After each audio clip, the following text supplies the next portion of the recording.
Yo, yo, yo! This is Eric Weddle. You're watching the Crimson Corner on KSL.com.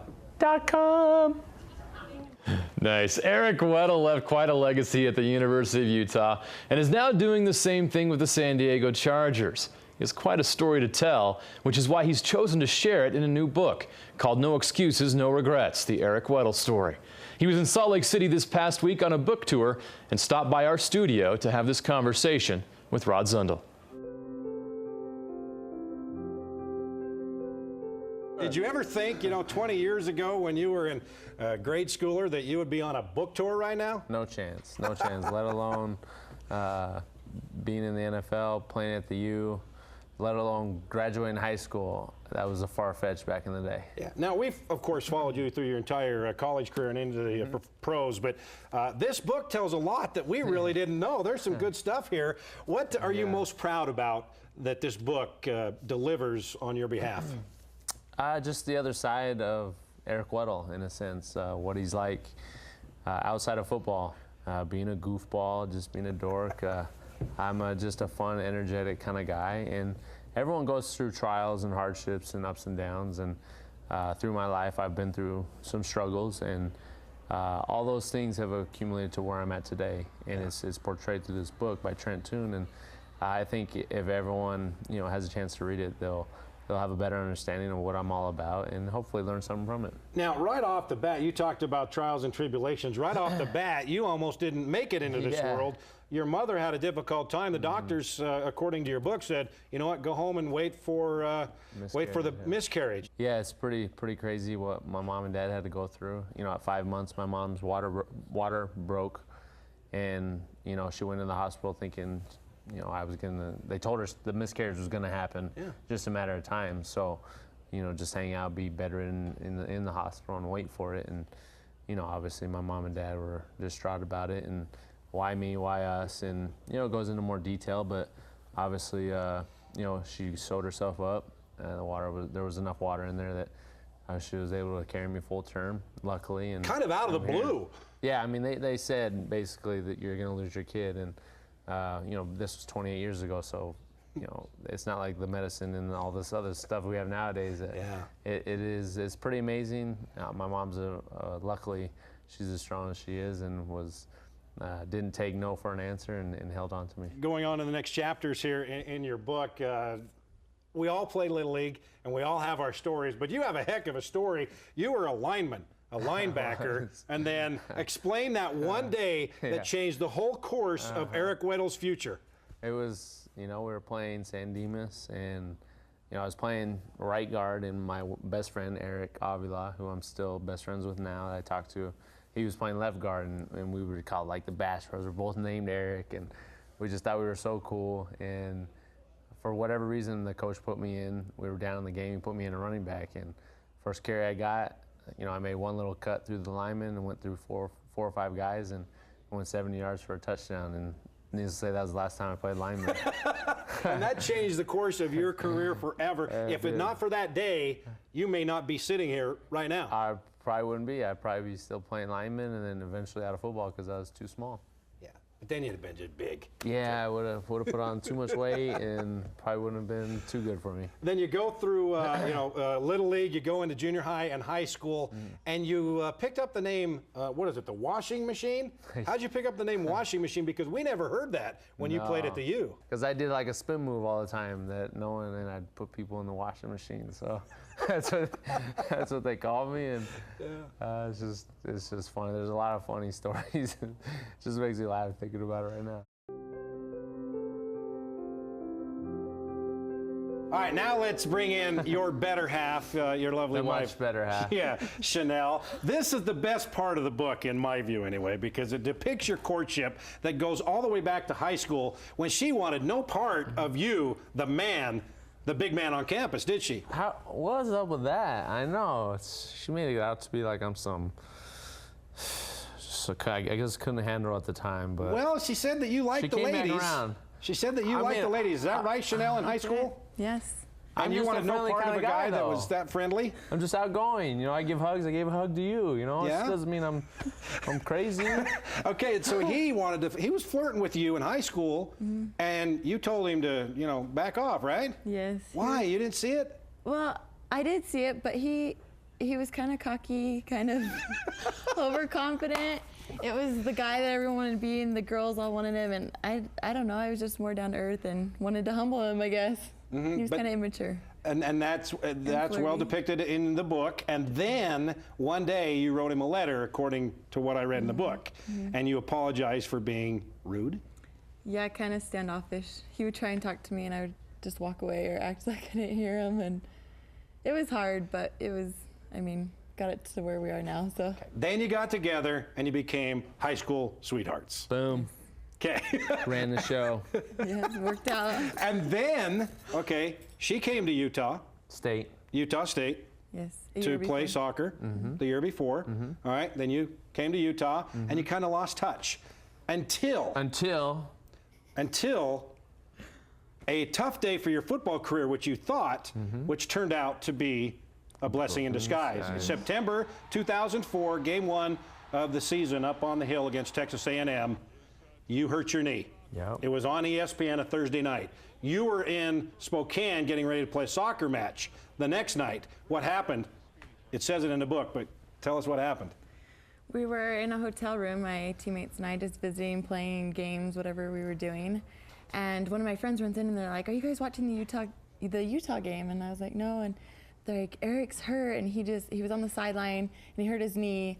They're like, "Turn it on." So I turned it on just in time to see. And I was like, I was thinking to myself, I should probably text him because we hadn't been in contact, and just to make sure he's okay. And so I text him and just like, you know, "Hope you're doing okay. I saw that you were hurt." And he texted me back immediately. And I thought it was kind of weird because he was on the sideline with his team, and I didn't realize he'd have his phone. And then he's like, "After the game, we'll talk." And we talked for a few hours and kind of just touched Started base over. again. Yeah. You weren't going to let that really moment sad. pass, so that's why you texted her on the sidelines. No chance. No chance of letting that slip away. Okay, so you have a perfect season, and then, according to what I read in the book, you go up to the up to Sherwood Hills, up at Sardine Canyon, and you ask her to marry you.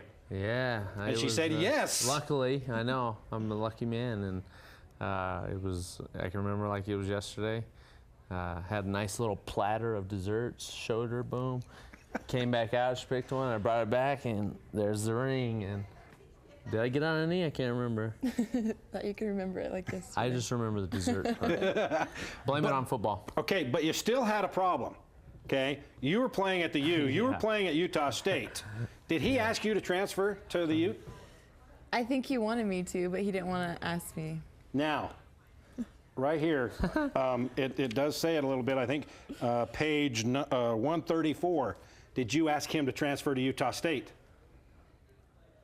Was there discussion about Yes. him Yeah. transferring Yes. to Utah State? Yes. And how long did that last? A millisecond. You weren't going. No chance. It would have made our lives easier. And I was already going to be done with my degree and finish my senior year, so it would have been a nice choice, but.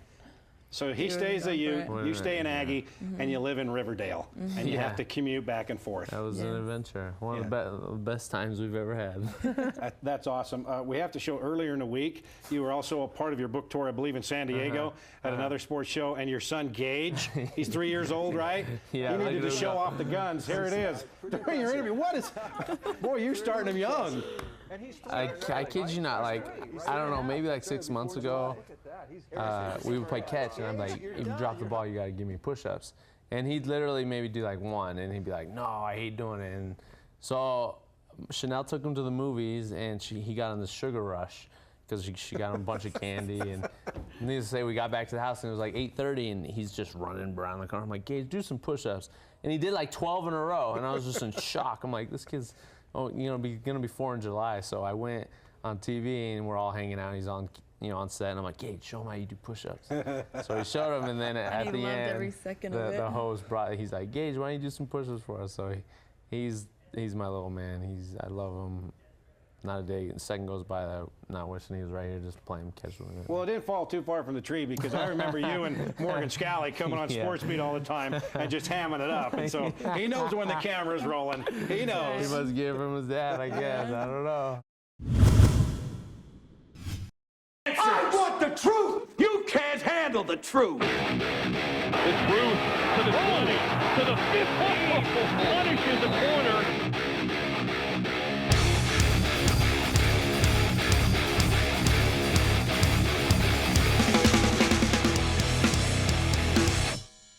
Touchdown, Utah. Karl Williams, the fullback. You can make a case that running back Karl "The Truth" Williams was the star of spring football for the Utes. He made plays in every scrimmage and rushed for 108 yards and 3 touchdowns in the spring game. What many don't know is the sacrifice he's made to be a Ute and the difficult journey he has taken to reach this point. You know, we look at the cut-ups in the offseason, and every time he's in the game and touching the ball, something good's happening. And so we're saying, you know, why don't we play this guy more? And so coming into spring, we gave him more opportunity, and he made the most of it. If you're going to talk about a pleasant surprise, he might be the most pleasant surprise of the spring. Coaches are starting to take notice of Karl Williams. Reaching this point, though, has been a long, difficult road. He didn't play football until the 9th grade. It took one play for him to fall in love with the sport. Nobody wanted me to play running back. Nobody said I could play running back. My first touch ever in a game, I scored a 75-yard touchdown run.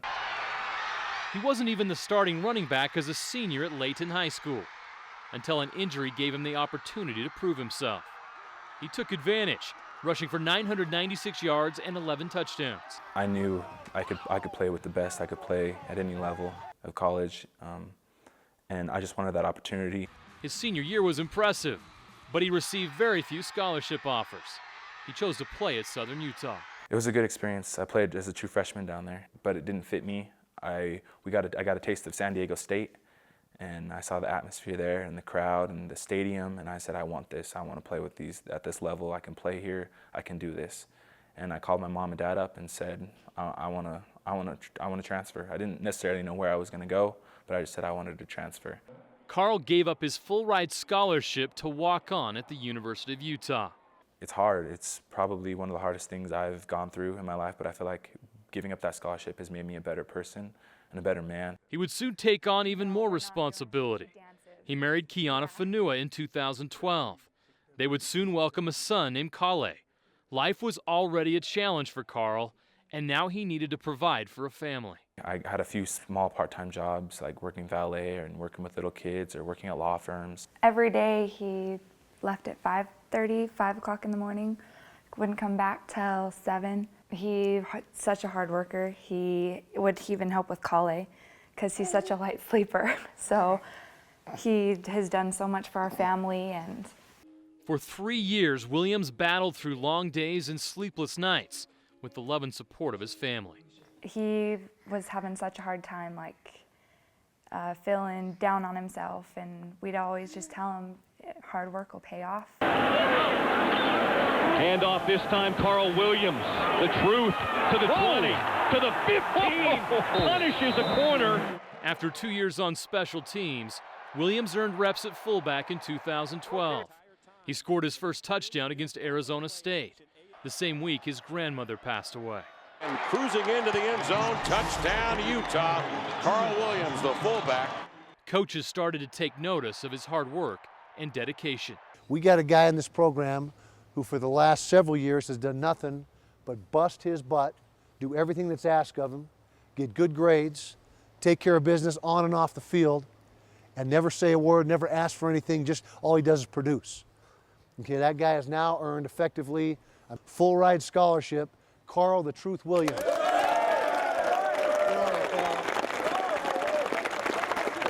You know, I started crying because it's been such a tough road between those 3 years to get to this point. There's been times where I thought, you know, maybe they don't care about the walk-ons, and there's some times where walk-ons feel that, and they feel like they're not really a part of the team because the team gets to eat and you don't. So to see this team stand up and do these things and clap for me, and afterwards everybody was giving me hugs and jumping on me, and it's just, I know I have a family now, and I know I'm a big part of this team and a big contributor of this team.